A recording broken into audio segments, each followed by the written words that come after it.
Gentleman from Iowa, Mr. Braley. Your state's the only one that has a phys ed requirement, apparently. We have a statewide requirement, Chairman. Oh, you do? Well, I want to talk about that because as I've been talking about health care for 3 years, I remind everybody that health care is not a disease treatment response. That if we gut funding for our physical education programs in our schools, and if we try to impose a 1950s era physical education curriculum on today's youth, we are going to be drastically failing our responsibility to them. Do you both agree with that? Yes. Because when I was growing up in the 60s, we ate sugar smacks, which had 56% sugar in them, sugar frosted flakes, sugar pops, super sugar crisp. And I remember looking around my classroom, and there may be 1 or 2 kids in a class of 30 during the baby boom era who were considered obese. So even, and I think that if you looked at caloric intake back then, we probably had a higher caloric intake per capita than students today do. But we also were getting more healthy food in some ways on a daily basis, and we spent all day outdoors.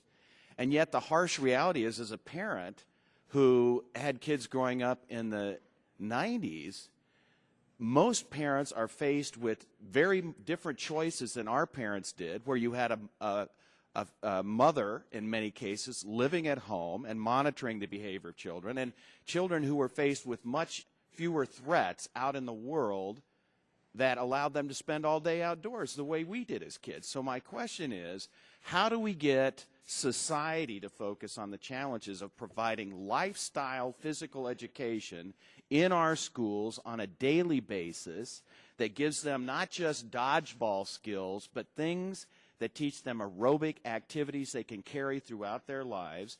And how do we provide the type of informed nutrition labeling at the point where they're consuming food in the schools, which is our best place to reach them outside the home, to give us a realistic chance of bending this curve of upward juvenile obesity downward? Dr. Wang? Well, I agree with your points completely. And I think actually the points from the congressman from Illinois are consistent, with our messages today. Providing good gym teachers or providing good food in schools, those are part of the changes in the environment that we are talking about today to make it possible or easier for parents and kids, to engage in the right behaviors. With regard to your point specifically, I mean, we do have, I think, emerging trends, for example, in urban planning, creating more opportunities within urban environments for physical activity, whether it's just physical activity engaged going back and forth between public transportation and schools or work, or new, building designs, like in New York City, for instance, putting in, looking at design of staircases, looking at, different building codes, having playgrounds nearby, new housing developments, et cetera. And we're going to hear more about, activities with regard to reintroducing healthy food access to some of the neighborhoods around the country. So I think there are promising strategies that are consistent, with our modern life. But it's really important to know that, we can't just keep telling children and parents that you have to eat better, you have to exercise. We got to create a larger context to make those behaviors possible. Dr. Dietz, before I get to you, I want to frame this a little differently, because one of the things we know is kids do behave differently today. Many of them are focused on access to computer games, the internet, and they are stimulated differently than we were when we could go outside and hang out with our friends all day long without having to be indoors. So what I'm interested in is how you take technology like Wii Fit or some of the other computer games that require physical activity, and how you use those to motivate kids to get more engaged, realizing you've got a much more difficult challenge with today's generation of young children to get them to exercise than we did in the past. Yeah.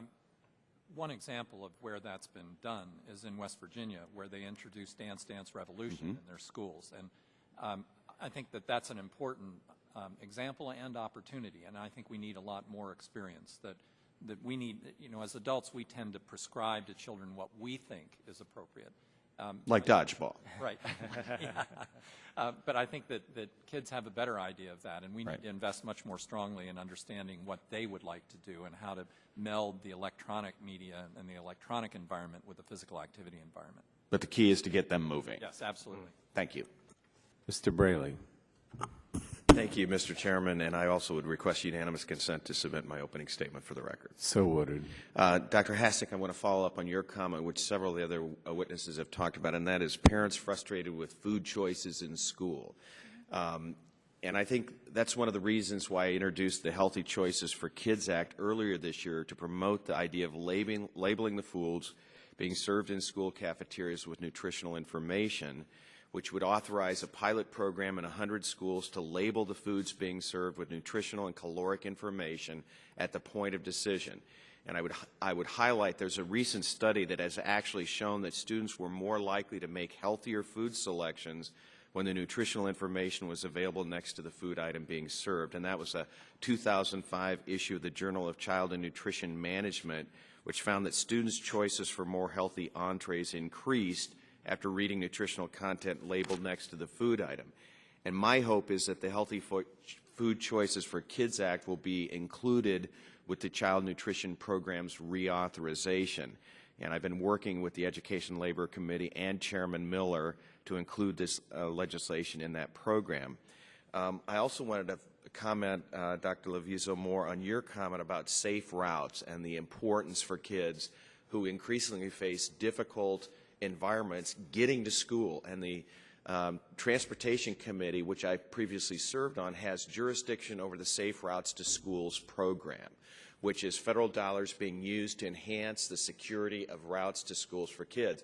And when I was in Denver last summer for the Democratic Convention, I went to an elementary school in Denver that is combining a lot of the aspects of what we've been talking about here today, where kids who rode their bikes to school would be given a bike helmet with a barcode on it. And they would ride past this computer terminal, which made a clanging noise to reinforce auditorily with the kids they'd ridden their bike to school. And that would automatically then record it in the school computer, and the more days they rode or walked to school, they would get points, and at the end of the school year, they got some kind of prize, maybe an iPod or something, depending on the level of participation. Now, here was the biggest complaint that they got, because parents got more engaged in riding their bikes to schools with kids, that when it started to snow in Boulder, they were getting complaints from parents who were being forced to ride in the snow with their kids who were obsessed with scoring points and getting physical activity. So I think that's a good problem that we have in this country. Then we need to have more of those problems. But one of the things that I've also heard today, and that is that that recreational time for kids has increasingly gotten structured. And Mr. Jaworski, I want to ask you this question because it's a paradox that's been created by some of the activities of the NFL. I was a kid who grew up with punt, pass, and kick. I also coached youth sports using jerseys donated by the NFL, which was a great thing to attract interest in the program. But part of the problem we have with youth activities is that a lot of kids and a lot of parents seem to have bought into the concept that unless you're in a structured team sports activity, there is no value to participation. So can you tell us some of the things that your foundation and the NFL is doing to take a broader message to kids about the need to engage in unstructured play, aerobic activities that have nothing to do with team participation, and get us to the point where we have a balanced, comprehensive approach to team building and exercise with youth today? Yes, sir, Mr. Braley. In fact, I think, because we hear Play 60 really sponsored by the National Football League, the conception is some organized kind of sport. But it's real simple. Just 60 minutes of activity.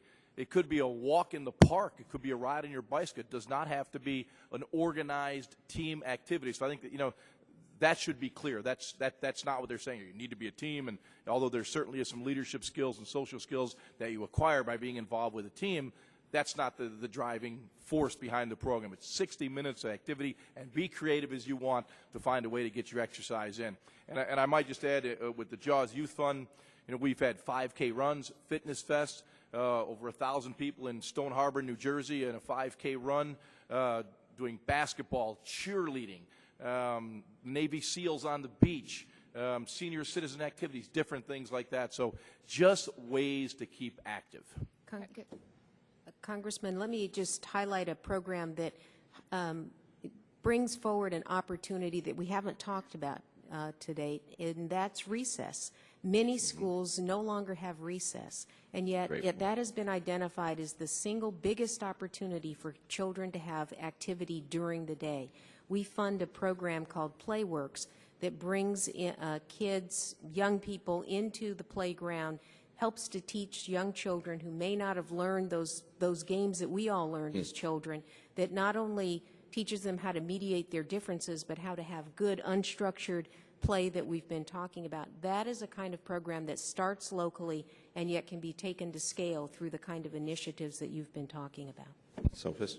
Yes, Congressman, I wanted to mention that the PE for Life program, which is the physical education component of the Healthy School Partnership, is built on exactly those principles that every child should have the ability to enjoy and engage in physical activity. And they structured it so that children who aren't good at competitive sports, they compete against themselves. They're learning how to improve their own fitness, and then taking that and learning skills that they can then take outside the school and into the family to continue.